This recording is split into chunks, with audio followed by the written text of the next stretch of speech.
బ్యాక్గ్రౌండ్లో ఫ్రంట్ రౌండ్లో టీఆర్ఎస్ కాంగ్రెస్ పార్టీకి సంబంధించిన నాయకులందరూ కూడా కాంగ్రెస్ వాళ్ళు సహకరించారు.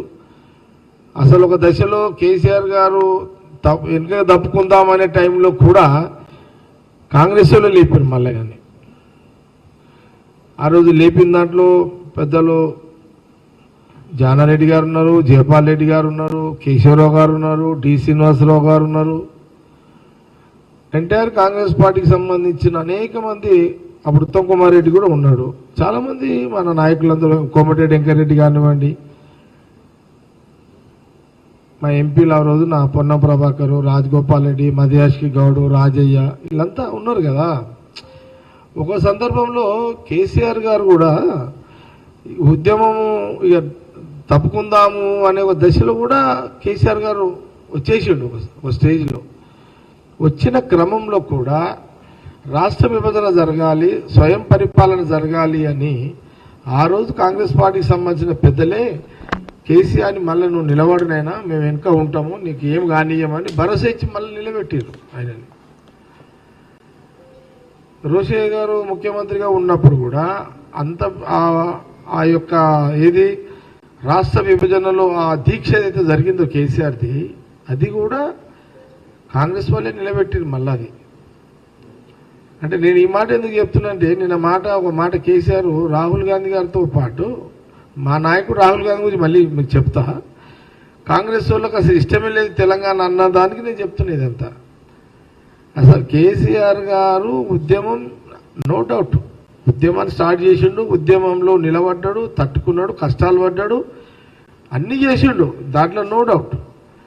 కానీ ఒక స్టేజ్లో ఓపిక నశించింది కేసీఆర్కి.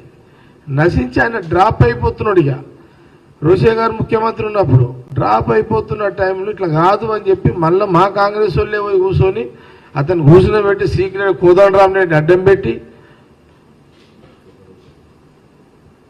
ఇట్లా కొంత కోదండరామ్ని కానీ లేకపోతే కొంత కృష్ణమాదిగ కానీ వీళ్ళని దించి ఆ దీక్ష ఇదంతా ఒక ఎపిసోడ్ నడిచింది కదా.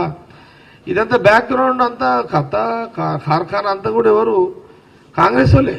అసలు కాంగ్రెస్ నాయకత్వం అంటూ లేకపోతే రోషయ్య గారు ముఖ్యమంత్రిగా టైంలో దీక్ష కేసీఆర్ గారు కూర్చునే వాళ్ళు కాదు. ఇది నిజం. ఇది రాజకీయ విమర్శ కాదు, కొంత వాస్తవాలు చెప్పాలి కాబట్టి చెప్తున్నాను నేను. ఆ రోజు దాని బ్యాక్గ్రౌండ్ అంతా మా కాంగ్రెస్ పెద్దలే మొత్తం. మళ్ళీ ఆయన నిలబడ్డాడు. ఆ దీక్ష విరమన్నప్పుడు కూడా చిదంబరం స్టేట్మెంట్లు ఇదంతా బ్యాక్గ్రౌండ్ ఎట్లా నడిచింది అదే కదా. సరే, అదొకటి. నేను ఇంకో మాట చెప్తున్నా. కేసీఆర్ గారు మీరు రాహుల్ గాంధీ గారి గురించి మీరు తొందరపడి మాట జారీరు. మాట పోతే మాట రాదు కదా. మీ మాటకి మీకే విలువ లేదా? మీరేమన్నారు? అసెంబ్లీ అంటే రాష్ట్ర విభజన తర్వాత మొదటిసారి మీరు ముఖ్యమంత్రి అయిన తర్వాత సోనియా గాంధీ పుణ్యమానే రాష్ట్ర విభజన జరిగిందని మీరే చెప్పారు కదా.